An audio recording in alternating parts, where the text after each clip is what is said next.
ಜಾಕಿ ಚಿತ್ರದ ತಂಡದವರು, production managers, ಇವರಿಗೆ ಸನ್ಮಾನವನ್ನು ಮಾಡಬೇಕು.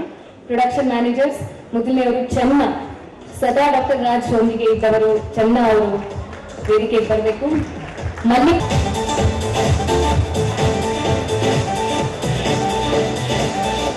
ಹಾಗೂ ಚಿತ್ರದ ಎಲ್ಲ ನನ್ನ ಅನ್ನದಾತರಿಗೆ ಸಾಷ್ಟಾಂಗ ನಮಸ್ಕಾರ.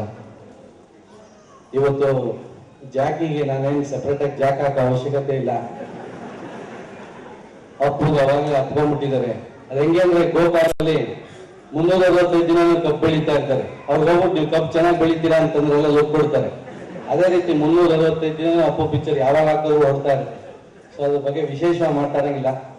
ಬಟ್ ನಾನು 2 ಬೆಳ್ಳಿ ಕಪ್ ತಗೊಂಡಿದ್ದೆ, ಇನ್ನೊಂದು ಕಪ್ ಮಿಸ್ ಆಯಿತು. ನೆಕ್ಸ್ಟ್ ಟೈಮ್ ಯಾವಾಗ ಅಮ್ಮ ಅವ್ರು ಕೊಡ್ತಾರೆ. ಸೊ ಬಟ್ ಬಂದಿದ್ದಕ್ಕೆ ನನಗೆ ಭಾಳ ಸಂತೋಷ ಆಯಿತು. ನನಗೆ ಇಂಥ ಒಂದು ವೇದಿಕೆಯಲ್ಲಿ ನನಗೆ ಅವಕಾಶ ಮಾಡಿಕೊಟ್ಟಿದ್ದಕ್ಕೆ ತುಂಬ ಥ್ಯಾಂಕ್ಸ್. ಎಲ್ಲರಿಗೂ ನಮಸ್ಕಾರ. ಒಂದು ಖುಷಿ ಆಗುತ್ತೆ, ಒಂದೇ ಸೂರ್ಯನಡಿ ನಮ್ಮ ಇಡೀ ಕನ್ನಡ ಚಿತ್ರರಂಗ ಇದ್ದಂಗಿದೆ. ಎಲ್ಲರೂ ಬಂದಿದ್ದಾರೆ, ಎಲ್ಲ ಚಿತ್ರರಂಗದ ಗಣ್ಯರು ಬಂದಿದ್ದಾರೆ. ಇದು ಆಕ್ಚುಲಿ ವಜ್ರೇಶ್ವರಿ ಸಂಸ್ಥೆ ಕರೆದಾಗ ಮಾತ್ರ ಸಾಧ್ಯ ಅಂತ ಅನ್ಸುತ್ತೆ. ಅದೇ ರೀತಿ ಕನ್ನಡ ಕೊಪ್ಪನೆ ರಾಜ್ಕುಮಾರ, ಈಗ ಕನ್ನಡ ಚಿತ್ರರಂಗ ಕೊಬ್ಬನೆ ಪುನೀತ್ ರಾಜ್ಕುಮಾರ್.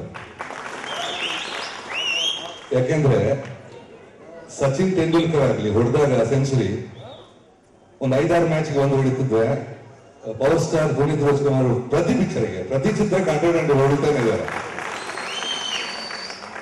ಈಗ ತಾನೆ ಎಲ್ಲ ಬಂದ್ರು, ಆಕ್ಚುಲಿ ಎಲ್ಲ ಇವತ್ತು ಸ್ಟಾಫ್ ಬಂದ್ರು, ವಜ್ರೇಶ್ವರಿ ಸ್ಟಾಫ್ ಆಗ್ಲಿ ಎಲ್ಲರೂ ಪರ್ಮನೆಂಟ್ ಮನೆ ಮೆಂಬರ್ ತರ. ರಾಜ್ಕುಮಾರ್ ನಾನು ಅದು ಒಬ್ಬನೇ. ಅದರಲ್ಲಿ ಎಲ್ಲರದ್ದು ನಾವೊಬ್ರು ಮಾತಾಡ್ತೀವಿ. 24 2 ಡಜನ್ ಬೆಳ್ಳಿ ತಟ್ಟೆ ಇದೆ, ಬೆಳ್ಳಿ ಕಪ್ಪಿರುತ್ತೆ ಅಂತ. ಯಾಕಂದ್ರೆ ಪ್ರತಿ ಚಿತ್ರ ಮಾಡಿದಾಗ ಶತದಿನೋತ್ಸವ ಬರೆಸ್ತಾ ಇದೆ. ಸೊ ಕಂಗ್ರಾಚುಲೇಷನ್ ಟೋಟಲ್ ಜಾಕಿ ತಂಡದ ಎಲ್ಲ ಈ ಸಕ್ಸಸ್ಗೆ ಕಾರಣ ಎಲ್ಲ ತಂತ್ರಜ್ಞರಿಗೂ ಕಲಾವಿದರಿಗೂ ಅಭಿನಂದನೆಗಳು. ಅದೇ ತರ ಕನ್ನಡ ಚಿತ್ರಕ್ಕೆ ಈಗ ಇದೆಲ್ಲ ಬೂಸ್ಟ್. ಯಾಕಂದ್ರೆ ಸ್ವಲ್ಪ ಕಳೆದ 2 ವರ್ಷದಲ್ಲಿ ಸ್ವಲ್ಪ ಕಮ್ಮಿ ಇತ್ತು ಸಕ್ಸಸ್ ರೇಷಿಯೋ. ಬಟ್ ಈ ವರ್ಷ